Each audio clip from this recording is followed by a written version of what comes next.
Tiba-tiba, setetes darah menetes ke HP-nya. Bayu pun spontan menengok ke arah atas. Hantu Wanda tergantung di atap studio, tepat di atas Bayu dengan wajah yang pucat dan menyeramkan. Halo guys, welcome to Ebin Berkisah.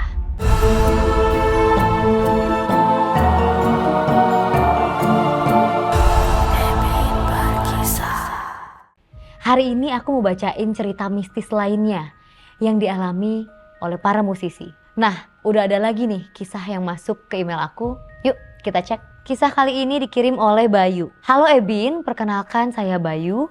Saya mau menceritakan pengalaman horor traumatis yang saya alami sendiri. Oke, mari kita baca bareng-bareng ceritanya Bayu ya guys.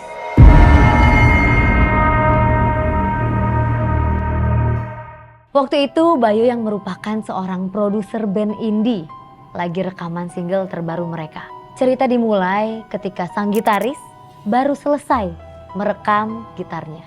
Bayu dan gitaris pun mengobrol sebentar sambil ngerokok. Si gitaris bilang kalau dia sebenarnya ragu sama keputusan Bayu untuk memproduksi lagu ini. Soalnya lagu ini adalah ciptaan Wanda, mendiang vokalis mereka yang tewas gantung diri. Wanda sempat berpesan kalau lagu tersebut sangat spesial untuknya dan mau apapun yang terjadi harus Wanda lah yang menyanyikan lagu tersebut. Gitaris merasa mereka harus menghormati pesan terakhirnya Wanda. Namun Bayu merasa lagu sebagus ini sayang banget kalau nggak diproduksi. Akhirnya Bayu berusaha meyakinkan gitarisnya untuk melanjutkan produksi lagu ini. Setelah gitaris pulang, Bayu mulai mengedit hasil rekaman. Tiba-tiba dia merasakan kejanggalan. Suhu ruangan mendadak menjadi sangat dingin sampai Bayu menggigil. Bayu pun mencoba menaikkan suhu AC. Tapi rasa dingin malah semakin menusuk kulitnya. Bayu berpikir mungkin AC-nya rusak kali ya. Tiba-tiba HP Bayu berdering.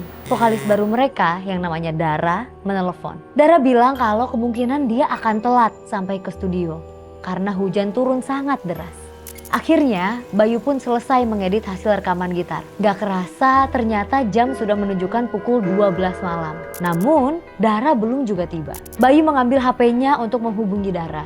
Belum sempat pesan terkirim, tiba-tiba pintu terbuka. Dara datang dengan keadaan basah kuyup. Bayu menyapa Dara dengan ramah. Dara membalas dengan hal yang sama. Tapi ada hal yang membuat Bayu bingung. Kok wajah Dara pucat banget ya? Tapi Bayu gak ambil pusing.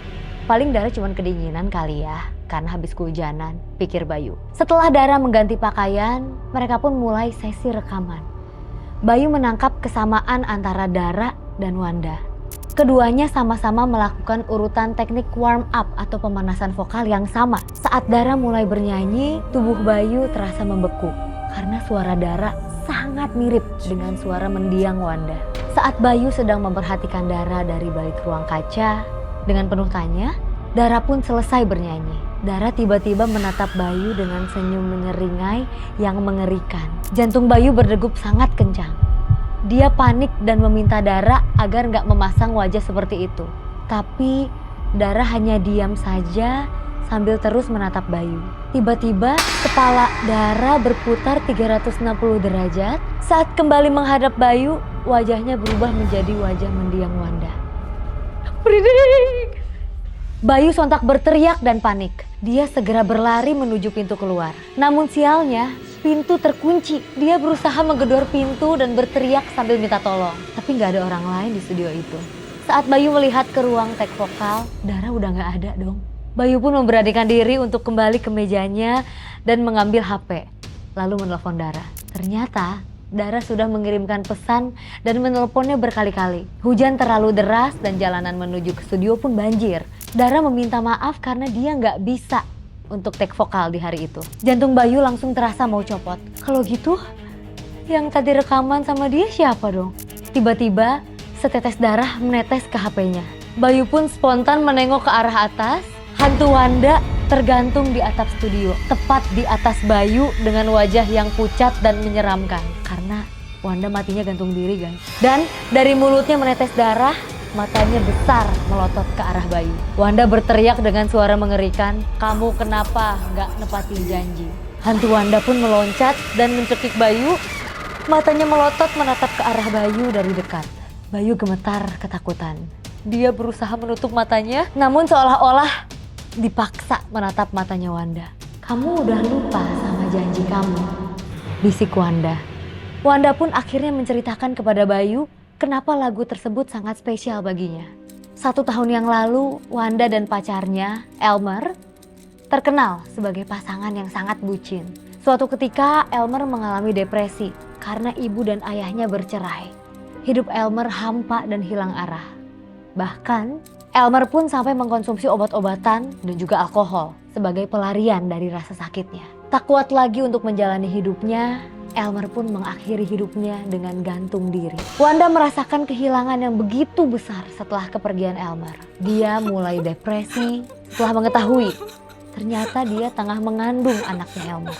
Wanda pun menuangkan isi hatinya dengan menulis lagu. Lirik lagu tersebut sangat puitis dan menyeratkan rasa kerinduan Wanda kepada Elmer. Dan juga sebagai permintaan maafnya kepada bayi yang dikandungnya dengan langkah yang akan diambilnya. Wanda sempat mengunjungi teman-temannya sebagai bentuk pamitan Wanda kepada mereka. Saat Wanda mengunjungi Bayu, dia memperdengarkan lagu ini kepada Bayu. Bayu sangat terkesan dan menyarankan lagu tersebut menjadi next single mereka. Wanda yang udah punya niat untuk mengakhiri hidupnya hanya bisa tersenyum kecil dan mengangguk setuju. Namun, dia minta Bayu berjanji kalau apapun yang terjadi dengannya, lagu tersebut harus tetap dinyanyikan oleh Wanda karena lagu tersebut sangat spesial bagi dirinya. Sebelum melepaskan cengkeramannya dari leher Bayu, Wanda meminta agar Bayu menepati janjinya. Karena ketakutan setengah mati, Bayu pun langsung merangkak, tergopoh-gopoh menuju komputernya dan menghapus semua data rekaman lagu itu. Wanda pun tersenyum dan berpesan pada Bayu agar jangan pernah bunuh diri, karena bunuh diri tidak mengakhiri penderitaan yang dia rasakan. Hantu Wanda pun menghilang dan tiba-tiba pintu bisa dibuka. Bayu pun segera berlari keluar dan kabur dari studio itu. Gimana menurut kalian guys? Kalau menurut aku sih ya, yang bisa diambil dari kisahnya Bayu adalah ketika kamu punya janji kepada seseorang, apalagi orangnya udah meninggal, jangan sampai kalian ingkar. Takut-takutnya nih terjadi nih kayak apa yang dialami sama Bayu. Kalian didatengin, digentayangin atau apa, karena mereka juga kan bisa ngelihat ya kalau janjinya nggak ditepati oleh kita. Jadi yang punya janji tepatin ya. Kalau kalian juga punya cerita mistis saat bermusik, kalian bisa kirimin ke email di bawah ini supaya nanti kita bisa baca bareng-bareng. Jangan lupa untuk like, comment, dan subscribe channel ini. See you on the next episode di Ebin Berkisah. Bye-bye.